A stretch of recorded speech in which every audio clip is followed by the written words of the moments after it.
Et l'Éternel dit à Gédéon, c'est par les 300 hommes qui ont la paix que je vous sauverai et que je livrerai Madian entre tes mains. Que tout le reste du peuple s'en aille chacun chez soi.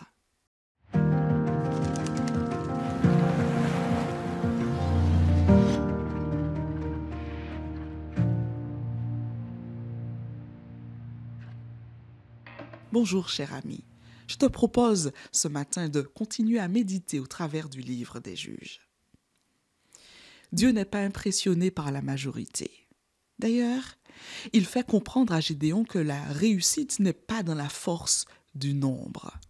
Il l'exprime également dans le livre de Zacharie 4, le verset 6, lorsqu'il dit « Ce n'est ni par la puissance, ni par la force, mais par mon esprit, dit l'Éternel des armées. » Ainsi, Dieu n'a besoin de personne pour arriver à ses fins. Cependant, l'expérience qu'il fait vivre à Gédéon me semble quelque peu étonnante. En réalité, c'est Dieu qui inspire à Gédéon par son Esprit Saint de se constituer une équipe au chapitre 6, versets 34 et 35. Néanmoins, c'est aussi lui qui lui impose de faire deux tris. Le premier, selon le critère de la peur, un choix qui se veut personnel, de sorte que tous les craintifs rentrèrent à domicile.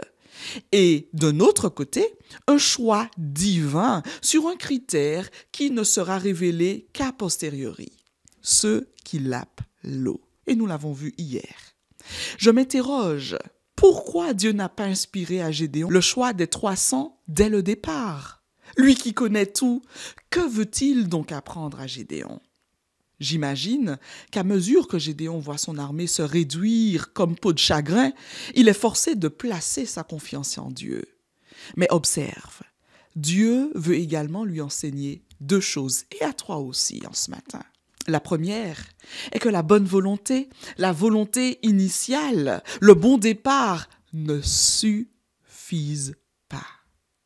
Parce qu'en réalité, Dieu sait, selon Matthieu 24, verset 14, que beaucoup sont appelés, mais peu sont choisis.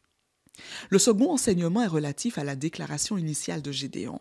Cette troupe qui diminue petit à petit de manière inexorable passe sous les yeux étonnés de Gédéon de 32 000 à 300. En termes de pourcentage, un petit 0,94% reste dans ce cortège militaire. Gédéon ne disait-il pas au départ qu'il était absolument insignifiant, absurdement trop petit? Dieu lui donne une bonne leçon. Dieu est souverain dans ses choix, même s'ils sont aux antipodes des nôtres. Il peut se saisir de l'insignifiant et en faire quelque chose de grand pour sa gloire. Car Dieu a choisi, nous dit Paul, les choses folles de ce monde pour confondre les sages. Dieu a choisi les choses faibles de ce monde pour confondre les fortes.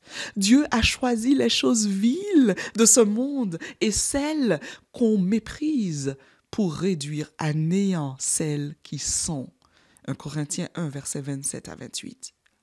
Alors, si tu es impressionné par ce qui te semble ou ne te semble pas, laisse Dieu t'étonner par ce qu'il est et fais-lui enfin confiance. Sois béni.